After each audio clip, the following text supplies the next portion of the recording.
Hello, Brigadiers and Brigadettes and hockey fans alike. This is your captain speaking. Welcome to my channel. Now let's jump into some hockey content. Hello everybody, happy Tuesday. We're just going to jump right into our series that we've been trucking along with. And today we're going to be talking about the New York Rangers. Again, you may notice my Canuck shirt. And yes, again, if you want to talk about the 94 series against the Rangers, that's fine, but I was -6. Would it have been nice to win the cup? Absolutely, but we didn't. It's not going to hurt me as much because I wasn't born yet. With that being said, let's just jump right on into our first question. And the first question is, will Alexis Lafreniere shine this year? The Rangers looked out and stumbled into the first overall pick in the 2020 draft due to COVID, and many people weren't happy about it. However, New York Rangers fans were ecstatic, I always say ecstatic for some reason, when they learned that they would be getting the number 1 overall pick, and from there it's history. Lafreniere was drafted and is already on a team that's got a plethora of scorers, and he's probably in one of the best places he could be.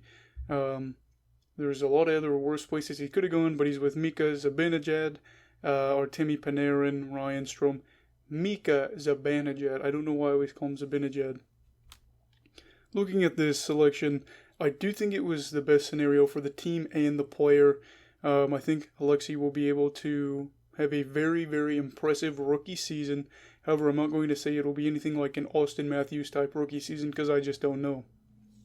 I couldn't find any projected stats for him, but I do think if he played a 56-game season, a good goal for him would be 40 points, 12 goals, 28 assists, 0.71 points per game. It's hard because I'm not an expert on projections, but I feel like aiming high for Lafreniere is a good thing because with talent comes expectations, and with expectations comes expected results. To me, if someone is really good at something, they shouldn't aim for a goal that is easily achievable. Instead, they should try to set a goal that's hard to get but possibly realistic. That way you have something to work for, something to work towards, and you have a long-term goal in mind for a season instead of just patting yourself on the back and saying, well, I did this easy thing that I thought I could do for myself. I do think that Lafreniere will probably do that for himself, and I think obviously he will probably get his fair share of pressure.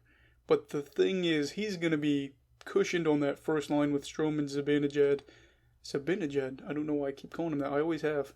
And if he doesn't perform, it will probably be on him. And the New York media is relentless, so we'll see how Lafreniere deals with that pressure for this upcoming season. So be prepared.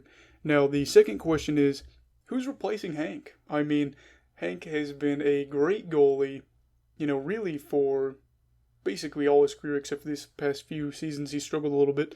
But after 15 seasons with the Rangers, Hank had to leave the Big Apple, pursue other opportunities.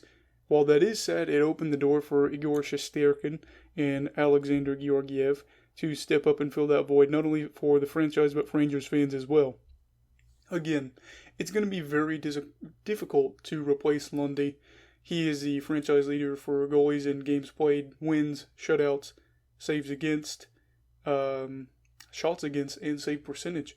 So with an original 6 team like that where you have so much history and the guy that came before you was better than basically every other goalie in Rangers history, that's insane. You've got huge shoes to fill. However, I do see some promising things out of both of them. Shesterkin definitely going to be the starter to, start this year and probably for many years. Put up good stats in a small sample size last year. 10-2 record, 2.52 goals against average, a .932 save percentage. No shutouts, but he was lights out those 12 games that he played. Georgiev struggled a bit last year, but I don't think it was all on him last season. His stats were a 17-14-2 record, 3.04 goals against average, 910 save percentage, 2 shutouts. There was multiple reasons for that. Not all of this is on Georgiev, though, as the Rangers have to figure out how to defend last year, because last year was a bit of a disaster. They were worst in the league for high danger chances allowed. That's never a thing you want. Obviously, breakaway stuff like that is a high danger chance, or the quality of shot you're going to get. They were second worst for scoring chances against, while also being third worst for shots against. And they spent the 5th most time on the penalty kill last year. So that's going to have to change in order for them to turn it around.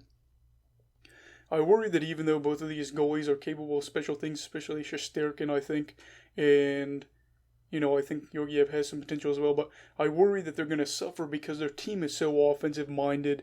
The Rangers are going to have to figure it out, especially in the blue line.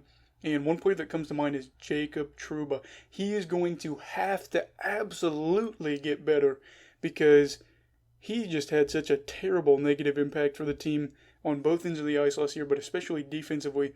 I think as long as he's able to not be an absolute liability and just have like a not even a positive impact, but a neutral impact defensively, I think they'll be in a better spot. But like I said, he was an absolute liability last year. Trouba is going to have to figure it out. The whole Rangers team is probably going to have to figure out how to be a better defensive team because, scoring is great and all, but when you play teams like the Hurricanes, watch out because they're skilled. And the third question is, can New York make the playoffs? This is a very tough question. With this year, the divisions being very difficult, I have, ran it through my head a few times. What about this? What about this? Let's take a look at the division in order to make, our call. So you have the Boston Bruins, Buffalo Sabres, New Jersey Devils, New York Islanders, New York Rangers, Philadelphia Flyers, Pittsburgh Penguins, and Washington Capitals. To start off, I think Buffalo, New Jersey should be the worst teams in the division, so that leaves 6 teams. I know that they have made some moves to get better, especially Buffalo, but I think they should be the 2 worst teams in the division. And then Boston is dealing with health issues to start the season, so the Rangers should take advantage of that. Also, you have Pittsburgh and Washington, 2 old teams that they have their own flaws and that could underperform with this season right now because of Father Time. I think both of those teams, they've dominated the East really the past decade. They've been very competitive in the East, especially during the regular season. I think their time is probably going to start fading off. I don't know. I think that for Pittsburgh, goaltending and defensive issues could be problematic as well as scoring depth. Washington, I think a lot of their guys that are more their skilled players are getting older. Ovi is obviously a very, very skilled player, a Hall of Famer easily. But, he's starting to get some age on him. That's going to be an issue. They're just old. I mean, they've been competitive for a very long time, but they're old, so I think that could possibly be a factor this year. And then finally, you have the Islanders, who should be gritty, but, they have some losses that they've experienced, and they're relying on younger players to step up. So the only true legitimate team I see in this group being healthy and deep is Philadelphia. So the Rangers do have a fighting chance in this division. They just have to make sure to take advantage of the bad teams like probably New Jersey and Buffalo. You got to take advantage of those games. You cannot let up. You got to win as many of those as possible. If you can win all 9, which is probably impossible, but if you can, take advantage of it. And then they have to rack up, wins against teams dealing with injuries, specifically the Bruins. To start off the year, they're going to have some injuries they got to deal with. Take advantage of those matchups, win those games, because once they're healthy, who knows? I like what I saw from the Rangers last year, and I do think they're a better team. Now it's a time to go out and prove it. Obviously, they showed some potential and they started to surge last season. They've got a very good team. Very young. They're going to learn. They've got some skilled players. They have to go out there and show that they can play with the big dogs. They can go out there and compete with these. Sorry, my mic fell over. I hope that hasn't been the case during this whole recording. Otherwise, it really messes with the audio. But they've been the team that's young and figuring things out. It's time to turn it around. With that being said, please, please, please, let me know what you think of the Rangers. And let me know what you think about them heading into the offseason. You stay safe from COVID. I will see you Wednesday. Everybody, please stay safe. Have a great night. Goodbye, Brigadiers and Brigadettes, and hockey fans in general. This is your captain signing off. Have a great week.